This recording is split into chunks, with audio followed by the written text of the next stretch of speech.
रामकृष्ण हरी विठ्ठल केशव. कोणती व्यक्ती मृत झाल्यानंतर म्हणजे मेल्यानंतर त्या व्यक्तीला किती वेळाच्या आत, किती तासाच्या आत दहन देणं किंवा अग्नी देणं, अग्निसंस्कार करणं आवश्यक आहे, याच्या व्हिडिओमध्ये सांगतोय. हे माझं सांगणं कार्य आहे. ऐकायचं का नाही ऐकायचं ते तुमचं कार्य.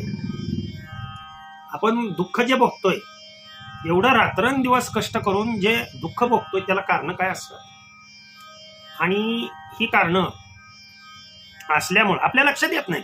आपण फक्त अहंकार आपल्याकडे असं कुठं असतं काय. सांगणं माझं कार्य आहे. तर महत्वाची गोष्ट ही आहे, शरीरातील एकूण मुख्य 10 वायूपैकी 5 वायू मुख्य आहेत आणि 5